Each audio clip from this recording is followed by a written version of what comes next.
Jak widzisz po lewej stronie maraton, już widzę, niektórzy ledwo żyją. A ja chcę Ci pokazać zabawkę. Tak, bo jest to zabawka, zaraz o niej opowiem. Ale najpierw pomyśl, czy dostałeś kiedyś prezent taki, gdzie po Twoja buzia uśmiechała się od ucha do ucha. A jak nie, to czy pamiętasz dziecko, które dostało taki prezent, małe dziecko, o którym zawsze marzyło i po prostu radość jedna na twarzy.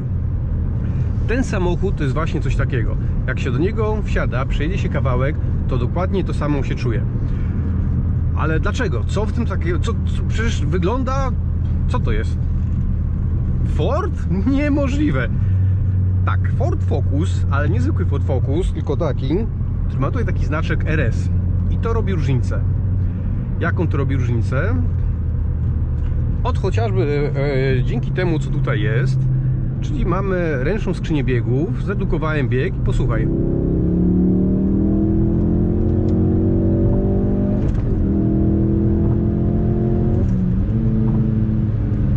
To idzie strasznie, po prostu strasznie.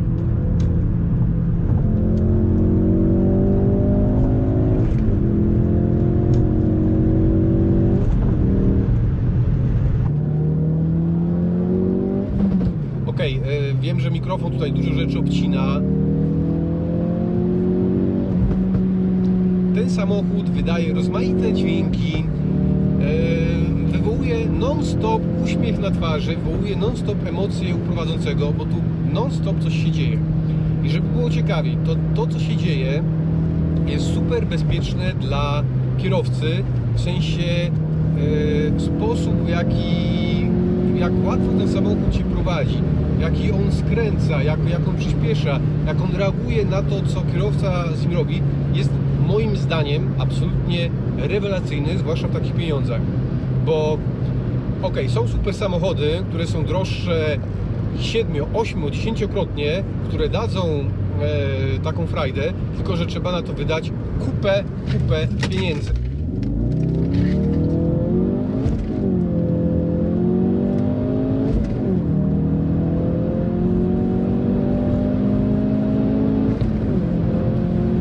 Samochody na światłach są już jakiś kilometr z tyłu. To jest właśnie Ford Focus, czyli stanie obok Ciebie super samochód, wydaje mu się, co to nie jest, a Ty go objeżdżasz i jeszcze masz z tego masę frajdy.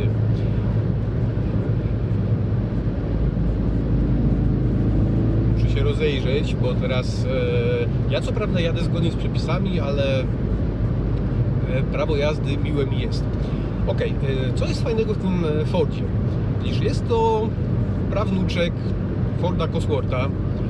Kiedyś Ford Cosworth, Ford Escort startował w rajdach WRC, zdobywał tam zaszczytne miejsca, tylko że potem przeszło to na Forda Fiestę i Focusy zostały już tylko grzecznymi samochodami codziennymi, dopóki Ford nie wymyślił, a może by jednak zrobić drogową wersję, która będzie bestią. No i zrobili bestię w postaci takiego RS-a, który ma silnik 2,3 litra, 350 koni, 4,7 do setki. 4,7 do setki to jest szybszy od Maserati, które kiedyś miałem, bo Maserati miało około 5 sekund. Jest szybszy od Lamborghini Countach, chyba takie było kiedyś, które wygląda kosmicznie, a taki Ford Focus je wyprzedza. Widzisz, technologia robi swoje i zrobili taką bestię, 440 Nm. Dla tych, którzy wiedzą, o co chodzi, to chodzi o to, że ten samochód naprawdę jedzie. Ten cały Clarkson, Jeremy chyba tak ma na imię, mówi, że to jest mini wersja GTR-a. Widzisz, akurat zdarzało mi się nieraz przesiąść z tego do GTR-a, z GTR-a do tego. Jest do GTR-a mu daleko, bo jednak nie ta moc, nie te przeciążenia. Niemniej właśnie sposób, to jak on się prowadzi, to jakie dźwięki wydaje, to jest naprawdę rewelacja. Ja teraz nie jestem w stanie Ci pokazać, bo jestem na prostej drodze, jaka jest frajda z zakrętów, ale mogę powiedzieć tyle, że ten samochód skręca genialnie. Co to znaczy genialnie? Porównam go, to zrobimy teraz przegląd tego, jak są teraz hot hatche na rynku i żebyś miał porównanie, dlaczego uważam, że ten jest najlepszy. Jak jedziesz, powiedzmy, Mercedesem A45 AMG, to jedziesz, on przyspiesza, Mercedes przyspiesza, jakieś tam dźwięki daje, nie wiem czy do końca naturalne, ale wydaje mi się, że Mercedes ma jednak głos z głośnika, ale tam się nic nie dzieje. Tam nie ma czegoś takiego jak tutaj,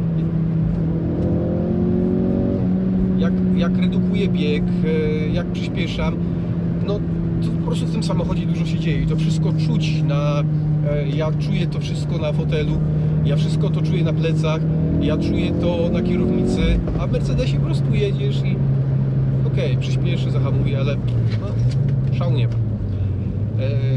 Mamy światła. Ja wiem, że on gdzieś tutaj ma system launch control, ale no to jest akurat wada jego. Żeby go włączyć, trzeba przełączyć tutaj milion przycisków i tak normalnie na światach tego nie zrobisz, bo za długo by to trwało. Też może by się dało, ale nigdy go nie używałem w każdym razie. Więc jest to kwestia, jak dobrze wyczuwasz sprzęgło, dobrze wyczuwasz samochód, to jest ok. To porównując do innych samochodów. Mamy do Mercedesa AMG. Może w AMG masz lepsze przyspieszenie, ale nie masz tyle frajdy z jazdy co tutaj. Do M2. W M2 dźwięk generowany komputerowo i w M2 masz napęd na tył, więc nie zawsze pojedziesz sobie tak, jak sobie tym pojedziesz, bo tutaj masz napęd na 4 koła, więc możesz sobie na o wiele więcej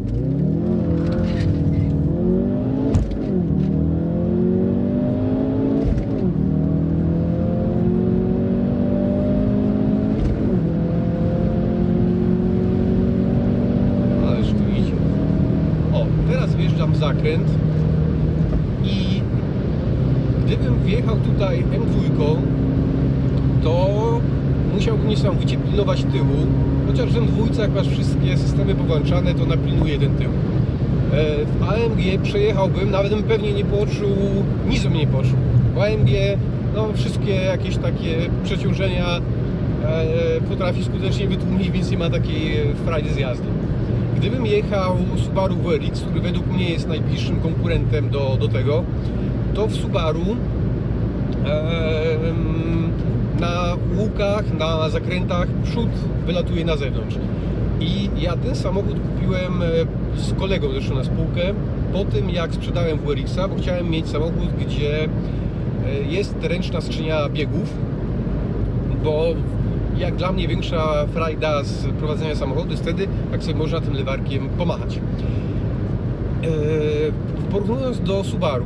Subaru ma słabszy silnik, ale dźwięk silnika ma lepszy, bo ten Boxster robi swoje. Tylko że to, że ten przód Subaru jest ciężki, odbiera całą przyjemność z jazdy. I w Subaru trzeba zainstalować szperę z przodu, żeby ten samochód jechał. Do Subaru jeszcze trzeba dodać, pozmieniać trochę tłumik, żeby on też fajniej brzmiał. I jest znacząco droższy, bo te samochody nie są już produkowane, Focusy, ale jak były produkowane, to one kosztowały 150-160 tysięcy, a nowa Subarynka kosztuje 200-211. AMG kosztuje prawie też ponad 200 tysięcy. M2 kosztuje nawet 300 tysięcy. Można go porównać do Leona, nie do Leona Cupry, tak? Do Seata teraz nawet nie ma, jest Cupra, więc Cupra ma 300 koni, Cupra daje radę. Cuprą się fajnie jeździ, jak dla mnie. Jeśli bym porównał do Golfa R, w Golfie R mi się wybitnie nie podoba to, że ma właśnie podkręcany wydech, ma dźwięk generowany z głośnika. Ale Golf R jest fajny też w prowadzeniu, na pewno ma lepsze wnętrze jak ten, bo dużą wadą dla mnie Focusa jest to, że on w środku, no to jest jak zwykły seryjny Focus, ma tylko tutaj wyświetlacze, żeby było widać jaka jest temperatura, doładowanie, ciśnienie oleju, ale poza tym to jest wnętrze seryjnego Focusa, które, sorry jak masz Focusa, ale jest tandetne, niestety. To jest samochód, gdzie tam Mercedes czy M2 jest o niebo lepszy, jeśli chodzi o wykończenie wnętrza. To, co jest super w tym wnętrzu, to jest fotel, ale nie do końca. Fotel jest super dlatego, że ma genialne, są fotele Recaro, które mają boczne trzymanie, jest genialne. Nieważne, czy jesteś szczupły, czy jesteś gruby, ten samochód jakoś tak ma, że po prostu super trzyma.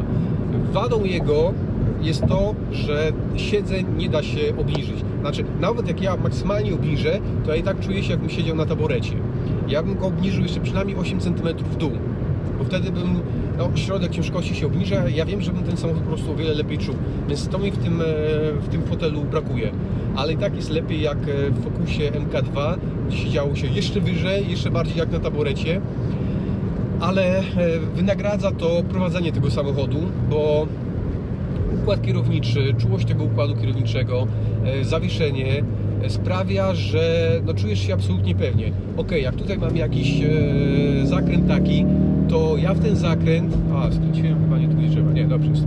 Ja w ten zakręt mogę wejść przynajmniej 30 km na godzinę szybciej, a nawet więcej od większości samochodów i czuję się z tym absolutnie bezpiecznie, bo po prostu jest to, czy to kwestia napędu na 4 koła, ale myślę, że bardziej jest to kwestia wyważenia tego samochodu, bo co niektórzy na takie zakręty, jak dobrze umieją jeździć, mogą wejść w opcji drift, bo wystarczy tutaj przycisnąć raz, dwa, czy 4 i już jestem w opcji drift. Tyle.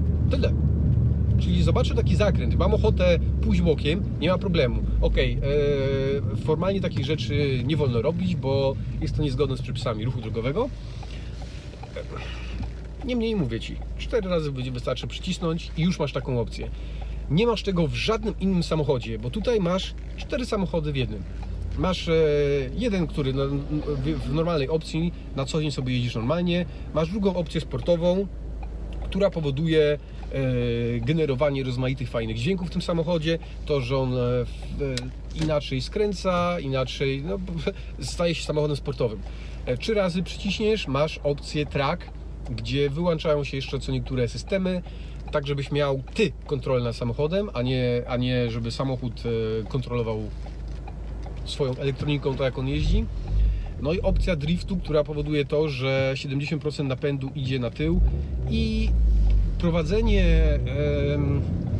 jak masz samochód z napędem na tył, to wiadomo, że poprowadzisz taki samochód bezproblemowo. A tutaj to jest samochód z napędem na 4 koła. I tym samochodem z napędem na 4 koła możesz sobie elegancko driftować. Elegancko, to znaczy przewidywalnie.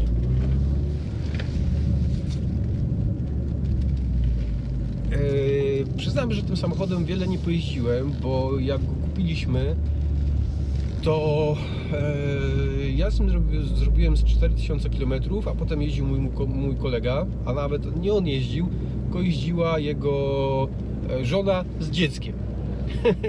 No więc stwierdziłem, że bez sensu, jak on go nie używa do tego, do czego był stworzony, jest stworzony, to go trzeba po prostu sprzedać, więc samochód będzie sprzedany.